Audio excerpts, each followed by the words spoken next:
அடடா, இந்த பகுதிக்கு தான் நான் ரொம்ப நாளா ஷார்ட்கட் தேடிட்டே இருந்தேன். நல்ல வேளை நீங்களே போட்டுட்டீங்க. அட ஆமாங்க, இந்த பகுதியில இருந்து கேள்வி வந்தா எல்லாருக்கும் ஒரே குழப்பமா தான் இருக்கும். அப்படி என்ன டாபிக், அதை எப்படி ஷார்ட்கட் போட்டு டப்புன்னு ஞாபகம் வச்சுக்கலாம் அப்படின்னா ஒரே நிமிஷம் வீடியோக்குள்ள வந்து தான் பாருங்களேன். வணக்கங்க, நான் டெக்னாலஜி மூலம் உருவான டிஎன்பிஎஸ்சி ஏஐ டீச்சர். இன்னைக்கு பாலிட்டில இருக்கிற அரசியலமைப்பு மூலங்கள் எந்த நாட்டுல இருந்து எடுத்தாங்கன்னு மொத்தமா ஒரே வீடியோல குட்டி குட்டி ஷார்ட்கட் போட்டு ஞாபகம் வச்சுக்க போறோம். வீடியோவை ஃபுல்லா பாருங்க, அப்பதான் எல்லா ஷார்ட்கட்டும் கத்துக்க முடியும். நீங்க ப்ரீவியஸ் இயர் கொஸ்டின் எடுத்து பாத்தீங்கன்னா இந்த டாபிக் நம்ம ஏன் இம்பார்ட்டன்ட் தரணும் உங்களுக்கு புரியும். ஏன்னா டிஎன்பிஎஸ்சி எந்த பகுதியில கேள்விகள் டச் பண்றாங்கன்னு நம்மளும் தெரிஞ்சுக்கிட்டா ஈஸியா மார்க் எடுத்துறலாங்க. நான் ஆல்ரெடி ஷார்ட்கட் போட்டு வீடியோ போட்டிருக்கேன், லிங்க் டிஸ்கிரிப்ஷன்ல இருக்கு. அப்புறம் நான் இதை திரும்பவும் சொல்றேன், ஷார்ட்கட்ஸ் எல்லாம் யாரையும் குறிப்பிட்டு புண்படுத்தும்படி சொல்லலைங்க, நாம ஈஸியா ஞாபகம் வச்சுக்க மட்டும்தாங்க. வாங்க வீடியோக்குள்ள போலாம். ஒவ்வொரு நாட்டுல இருந்தும் பல வகையான சட்டமுறைகள் எடுக்கப்படுச்சுங்க. நம்ம ஒவ்வொன்னா ஈஸியா ஞாபகம் வச்சுக்கலாம். ரொம்ப குழப்பாம ஜம்முன்னு முடிச்சிடுறேன். முதல்ல 1935 அரசு சட்டம். இந்த 1935 அரசு சட்டத்துல இருந்து என்னென்ன எடுத்தாங்கன்னு ஷார்ட்கட் சொல்றேன், குறிச்சு வச்சுக்கோங்க. ஷார்ட்கட் பாருங்க. 35 வயசுல அழுவுற நீ 2 பட்டியல் தேர்வு கால நீதிதா, அவ்வளவுதான் முடிஞ்சது. இத வச்சு அப்படியே ஈஸியா எடுக்கலாம் பாருங்க. 35 வயசுல ஒருத்தன் அழுவுறான், அததான் நான் அப்படி சொல்லியிருக்கேன். முதல்ல 35 வருதா, அது 1935 அரசு சட்டம். அடுத்து அழு அப்படின்னு வார்த்தை இருக்கா, அது அலுவலகம், அதுவும் ஆளுநர் அலுவலகம் ஞாபகம் வச்சுக்கோங்க. அடுத்து உர அப்படின்னு வார்த்தை இருக்கு பாருங்க, அந்த உர அப்படிங்கிற வார்த்தைய நீங்க ஆளுநர் உரைன்னு ஞாபகம் வச்சுக்கோங்க. அடுத்து நீ அப்படின்னு வார்த்தை வருதா, அந்த நீ வார்த்தைக்கு நிர்வாக செயல்கள்னு நீங்க மைண்ட்ல ஏத்திக்கோங்க. அடுத்து 2 பட்டியல்னு இருக்கா, அத நல்லா பாருங்க. அந்த 2 பட்டியல்ல ஒரு பட்டியல் மத்திய பட்டியல், இன்னொரு பட்டியல் மாநில பட்டியல் அப்படின்னு எடுத்துக்கலாம. அடுத்து ஷார்ட்கட்ல தேர்வுன்னு வருது பாருங்க. இந்த தேர்வு வார்த்தைய நீங்க பொதுப்பணி தேர்வாணையம் ஞாபகம் வச்சுக்கோங்க. அடுத்து காலம் வருது பாருங்க, அத நெருக்கடி கால சட்டமுறைகள்னு எடுத்துக்கோங்க. அடுத்ததா பாருங்க, நீதி அப்படின்னு வார்த்தை வருதா, அத நீங்க நீதித்துறைன்னு ஞாபகம் வச்சுக்கோங்க. அடுத்து தா அப்படின்னு இருக்கா, அந்த தா எழுத்த நீங்க தத்துவம்னு வச்சுக்கோங்க, அதுவும் கூட்டாட்சி தத்துவம் ஞாபகம் வச்சுக்கோங்க. ஆக மொத்தம் 1935 அரசு சட்டத்துல இருந்து ஆளுநர் அலுவலகம், ஆளுநர் உரை, நிர்வாக செயல்கள், மத்திய பட்டியல், மாநில பட்டியல், அப்புறம் தேர்வாணையம், நெருக்கடி கால சட்டங்கள், நீதித்துறை, கடைசியா கூட்டாட்சி தத்துவம், இதெல்லாம் எடுத்திருப்பாங்க. அவ்வளவுதான். அடுத்தது நாடுகள் பாப்போம். முதல்ல பிரான்ஸ் நாடுதான். பிரான்ஸ்ல இருந்து என்னென்ன எடுத்தாங்கன்னு ஷார்ட்கட் சொல்றேன், குறிச்சு வச்சுக்கோங்க. இந்த பிரான்ஸ் நாட்டை நாம ஃப்ரெண்ட்ஸ்னு ஞாபகம் வச்சுக்கலாம். இது சும்மா ஞாபகம் வச்சுக்க மட்டும்தாங்க, யாரும் தப்பா எடுத்துக்க வேணாம். இப்ப ஷார்ட்கட் பாருங்க. ஒரு பையனோட முகத்தை பார்த்தா அவன் ஃப்ரெண்ட்ஸ் கூட சேர்ந்து குடிச்சிட்டு சமத்துவமா, சகோதரத்துவமா, சுதந்திரமா தெரியுதே, அவ்வளவுதாங்க. இந்த வார்த்தைய அப்படியே மைண்ட்ல வச்சுக்கோங்க. இதை வச்சு நான் எடுக்கிறேன் பாருங்க. முதல்ல முகம் வார்த்தை எடுத்துக்கோங்க, அது முகவுரைன்னு வச்சுக்கலாம். அடுத்து ஃப்ரெண்ட்ஸ் வார்த்தையை எடுத்துக்கோங்க, அந்த ஃப்ரெண்ட்ஸுக்கு நம்ம பிரான்ஸ் நாட்டை வச்சுக்கலாம். அடுத்து குடிச்சிட்டு அப்படின்னு ஒரு வார்த்தை இருக்கா, அத குடியரசுன்னு வச்சுக்கோங்க. அடுத்த வார்த்தை சமத்துவம் இருக்கா, அது முகவுரையில இருக்கிற சமத்துவம்னு ஞாபகம் வச்சுக்கோங்க. அடுத்து சகோதரத்துவம் இருக்கா, அது முகவுரையில உள்ள சகோதரத்துவம்னு எடுத்துக்கோங்க. கடைசியா சுதந்திரம் வார்த்தை எடுத்துக்கோங்க, அத முகவுரையில உள்ள சுதந்திரம் அப்படின்னு ஞாபகம் வச்சுக்கோங்க. அவ்வளவுதாங்க. ஆக மொத்தம் ஒரு பையனை வச்சு கான்செப்ட் நீங்க எடுத்தீங்கன்னா பிரான்ஸ் நாட்டுல இருந்து எடுக்கப்பட்ட குடியரசு, அப்புறம் முகவுரையில சேர்க்கப்பட்ட சமத்துவம், சகோதரத்துவம், அப்புறம் சுதந்திரம், இதையெல்லாம் நீங்க ஈஸியா ஞாபகம் வச்சுக்கலாங்க. அவ்வளவுதாங்க, பிரான்ஸ் நாட்டுக்கு முடிஞ்சது. அடுத்ததா ஜெர்மனி நாட்டுல இருந்து என்னென்ன எடுத்தாங்கன்னு பார்க்கலாம். ஷார்ட்கட்லாம் பார்த்தா ரொம்ப பெருசா இருக்கிற மாதிரி தான் உங்களுக்கு தோணும். ஆனா ஒரு முறை பாத்துட்டீங்கன்னா திரும்பவும் அந்த டாபிக்க நீங்க தொடவே தேவையில்ல.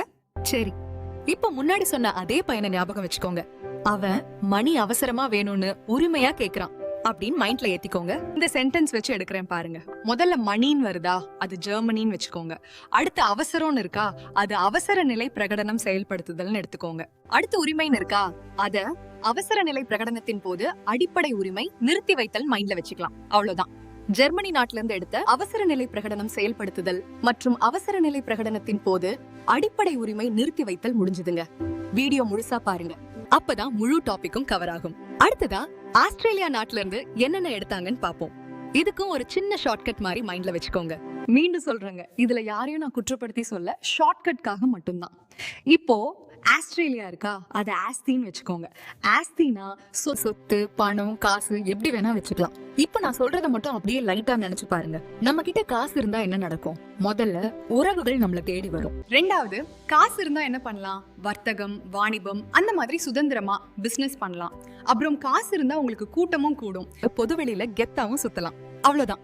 இதையெல்லாம் மைண்ட்ல வச்சுக்கிட்டு ஈஸியா எடுக்கலாம் பாருங்க. உறவுகள் கூடும் அப்படிங்கறத நீங்க மத்திய மாநில உறவுகள்னு வச்சுக்காங்க. அடுத்து பிசினஸ் பண்ணி சுதந்திரமா இருக்கிறத நீங்க வர்த்தகம், வாணிபம், சுதந்திரம்னு வச்சுக்கோங்க. கூட்டம் கூடுகிறத நீங்க பாராளுமன்ற கூட்டம்னு வச்சுக்கோங்க. பொதுவெளியில சுத்துறத நீங்க பொதுப்பட்டியல்னு ஞாபகம் வச்சுக்கோங்க. அவ்வளவுதான். ஆக மொத்தம் ஆஸ்திரேலியா நாட்டுல இருந்து எடுக்கப்பட்ட மத்திய மாநில உறவுகள், கூட்டம், வர்த்தக வாணிப சுதந்திரம் மற்றும் பொதுப்பட்டியல் முடிஞ்சதுங்க. அவ்வளவுதான். அடுத்து கனடா நாட்டுல இருந்து என்னென்ன எடுத்தாங்கன்னு பாப்போம். வீடியோவை தொடர்ந்து பார்த்துட்டே வாங்க, சீக்கிரம் முடிச்சிடலாம். ஷார்ட்கட் பாருங்க. என்னடா கூட்டா சேர்ந்து பகிர்ந்து கட்டலான்னு பார்த்தா ஆளுக்கு ஆலோசனை சொல்றீங்களா? இந்த சென்டென்ஸ் அப்படியே மைண்ட்ல வச்சுக்கிட்டா மொத்தமா எடுத்துடலாம். இப்ப எடுக்கிறேன் பாருங்க. முதல்ல என்னடா அப்படின்னு வருதா, அத கனடான்னு வச்சுக்கோங்க. அடுத்து கூட்டமான்னு வருதா, அத கூட்டாட்சி அரசாங்கம்னு வச்சுக்கோங்க. அடுத்து பகிர்ந்து அப்படின்னு இருக்கா, அத நீங்க எஞ்சிய அதிகாரங்களின் பகிர்வுன்னு வச்சுக்கோங்க. அடுத்து கட்டலான் இருக்கா, அத நீங்க மத்திய அரசு கட்டமைப்புன்னு வச்சுக்கோங்க. அடுத்து ஆளுக்குன்னு இருக்கா, அத ஆளுநர் நியமித்தல் ஞாபகம் வச்சுக்கோங்க.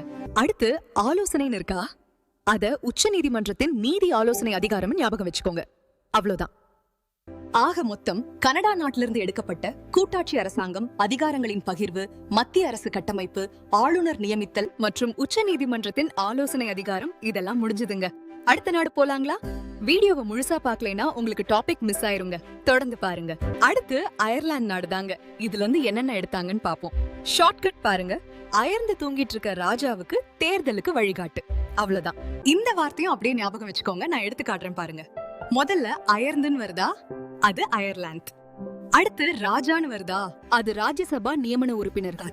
அடுத்து தேர்தல் வருதா, அது குடியரசுத் தலைவர் தேர்தல் முறை. அடுத்து வழிகாட்டுன்னு இருக்கா, அது அரசுக்கு வழிகாட்டும் நெறிமுறை கோட்பாடுங்க. அவ்வளவுதாங்க. ஆக மொத்தம் அயர்லாந்து நாட்டில இருந்து எடுக்கப்பட்ட ராஜ்யசபா நியமன உறுப்பினர்கள், குடியரசுத் தலைவர் தேர்தல் முறை, அரசுக்கு வழிகாட்டும் நெறிமுறை கோட்பாடுகள் முடிஞ்சதுங்க. அடுத்த நாடு போறதுக்கு முன்னாடி ஒன்னு சொல்லிக்கிறேங்க. நீங்க கமெண்ட்ல கேக்குறதெல்லாம் சீக்கிரமா ஒவ்வொன்னா போடுறேங்க. நீங்க சப்போர்ட் பண்ணா மட்டும் போதும். அடுத்ததா அமெரிக்கா நாட்டுல இருந்து என்னென்ன மூலங்கள் எடுத்தாங்கன்னு பாப்போம். இப்போ ஷார்ட்கட் பாருங்க. சிரிப்பு தான் வரும், இருந்தாலும் ஞாபகம் வச்சுக்கிறதுக்காக மட்டும்தான். அடியே புன்முகம் பார்த்து துணைக்கு நீ வா, அமெரிக்கா போலாம், தலைமை உனக்கு எழுதி தரேன். அவ்வளவுதான். இத அப்படியே மைண்ட்ல வச்சுக்கோங்க. நான் இப்ப எடுக்கிறேன் பாருங்க. முதல்ல அடியேன் வார்த்தை வருதா, அது அடிப்படை உரிமைகள்னு வச்சுக்கோங்க. அடுத்து புண் அப்படின்னு வார்த்தை இருக்கா, அத நீங்க புனராய்வு, அதுவும் நீதி புனராய்வுன்னு வச்சுக்கோங்க. அடுத்ததா முகம் அப்படின்னு வார்த்தை வருதா, அதுக்கு முகவுரை வச்சுக்கோங்க. அடுத்து துணைன்னு வார்த்தை இருக்கா, அதை நல்லா கவனிங்க. அந்த துணை வார்த்தையை வச்சு நாம ரெண்டு எடுக்கலாம். ஒன்னு துணை குடியரசுத் தலைவர் முறையும், இன்னொன்னு துணை குடியரசுத் தலைவர் பதவி நீக்க முறையும் நீங்க வச்சுக்கலாம். அடுத்து கு, அப்புறம் நீ, இந்த ரெண்டு எழுத்து இருக்கா, அந்த கு நீ எழுத்த நீங்க குடியரசுத் தலைவர் நீக்க முறைன்னு ஞாபகம் வச்சுக்கோங்க. அடுத்து அமெரிக்கான்னு இருக்கா, அது அமெரிக்க நாட்டுல இருந்து எடுக்கப்பட்டதுதான். அடுத்து ஷார்ட்கட்ல பாருங்க. தலைமைன்னு இருக்கா, அத தலைமை நீதிமன்ற முறைன்னு ஞாபகம் வச்சுக்கோங்க. அடுத்து உனக்குன்னு இருக்கா, அது உச்ச நீதிமன்ற, உயர் நீதிமன்ற நீதிபதிகள் நீக்கும் முறைன்னு ஞாபகம் வச்சுக்கோங்க. கடைசியா எழுதி தரேன்னு இருக்கா, அத எழுதப்பட்ட அரசியல் அமைப்பு சட்டம் ஞாபகம் வச்சுக்கோங்க. அவ்வளவுதான்.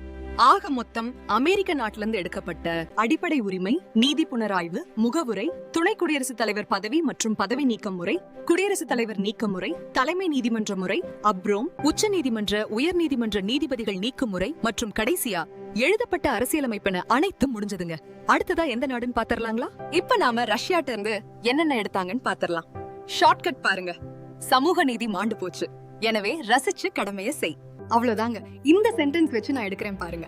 முதல்ல சமூக நீதின்னு வருதா, அது முகவுரையில உள்ள சமூக பொருளாதார அரசியல் நீதின்னு வச்சுக்கோங்க. அடுத்து மாண்டு அப்படின்னு வார்த்தை இருக்கா, அத நீங்க நீதியின் மாண்புகள்னு வச்சுக்கோங்க. அடுத்த வார்த்தை ரசிச்சுன்னு இருக்கா, அத ரஷ்யான்னு வச்சுக்கோங்க. கடைசியா கடமைன்னு இருக்கா, அது அடிப்படை கடமைகள் நீங்க வச்சுக்கோங்க. ஆக மொத்தம் ரஷ்யா நாட்டுல இருந்து எடுக்கப்பட்ட சமூக பொருளாதார அரசியல் நீதி, அடிப்படை உரிமை, அப்புறம் நீதியின் மாண்புகள் இதெல்லாம் முடிஞ்சதுங்க. இப்ப பாத்தீங்கன்னா எல்லாரும் தான் படிக்கிறாங்க, எல்லாரும் தான் மனப்பாடம் செய்யறாங்க. ஆனா எப்படி பாஸ் பண்றது அப்படிங்கிற மெத்தட் மட்டும் யாருக்குமே தெரிய மாட்டேங்குது. ஆனா பாஸ் பண்றது ரொம்ப பெரிய விஷயமே இல்லைங்க. என்ன படிக்கணும், எப்படி கேள்வி வரும், இது தெரிஞ்சாலே போதும், ஈஸியா வேலை வாங்கலாங்க. சரி, தொடர்ந்து பார்த்துட்டே வாங்க. அடுத்த நாடு தென் ஆப்பிரிக்கா. இந்த நாட்டுல இருந்து என்னென்ன எடுத்தாங்கன்னு ஷார்ட்கட் வச்சு தெரிஞ்சுக்குவோம். ராஜாவுக்கு ஆப்பு வச்சு திருத்த போறேன் அப்படின்னு நீங்க ஞாபகம் வச்சுக்கிட்டா மொத்தமா எடுத்துடலாம். இப்ப முதல்ல ராஜான்னு வருதா, அது ராஜ்யசபா உறுப்பினர்களின் தேர்தல். அடுத்து ஆப்னு வருதா, அது தென்னாப்பிரிக்கா நாடு. அடுத்து திருத்த போறேன்னு வருதா, அது அரசியல் சட்ட திருத்தம். அவ்வளவுதான். ஆக மொத்தம் தென்னாப்பிரிக்கா நாட்டுல இருந்து எடுக்கப்பட்ட சட்ட திருத்தம் மற்றும் ராஜ்யசபா உறுப்பினர்களின் தேர்தல் முறை இதெல்லாம் முடிஞ்சதுங்க. கடைசியா ஒரே ஒரு நாட்டை மட்டும் பார்த்துட்டா உங்களுக்கு டோட்டலா எல்லாமே முடிஞ்சதுங்க.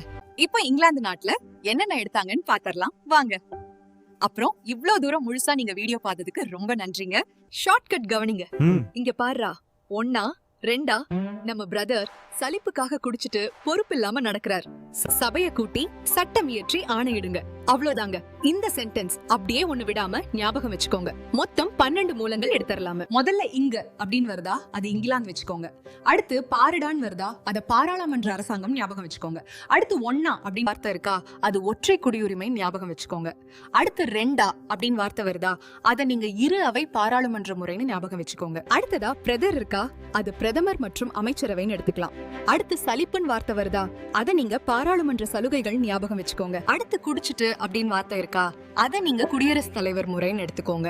அடுத்து பொறுப்பு அப்படின்னு வருதா, அது அமைச்சரவை கூட்டு பொறுப்புன்னு மைண்ட்ல வச்சுக்கோங்க. அடுத்ததா பாருங்க, நடக்கிறாருன்னு வருதா, அத சட்டமன்ற நடைமுறை ஞாபகம் வச்சுக்கோங்க. அப்புறம் சபையின் வார்த்தை வருது பாருங்க, அத நீங்க சபாநாயகர் முறைன்னு மைண்ட்ல வச்சுக்கோங்க. அதுக்கப்புறம் அப்படியே பாருங்க, அடுத்து சட்டம் இயற்றி அப்படின்னு வருதா, அத நல்லா உத்து கவனிங்க.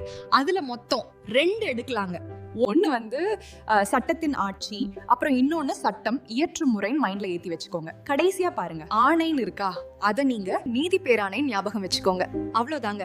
ஆக மொத்தம் இங்கிலாந்து நாட்டில இருந்து எடுக்கப்பட்ட பாராளுமன்ற அரசாங்கம், பிரதமர் மற்றும் அமைச்சரவை, பாராளுமன்ற சலுகை, ஒற்றை குடியுரிமை, இரு அவை பாராளுமன்ற முறை, அப்புறம் குடியரசுத் தலைவர் முறை, அமைச்சரவை கூட்டு பொறுப்பு, சட்டமன்ற நடைமுறை, அடுத்து சட்டத்தின் ஆட்சி, சட்டம் இயற்றும் முறை, கடைசியா நீதி பேராணை. இது எல்லாமே முடிஞ்சதுங்க.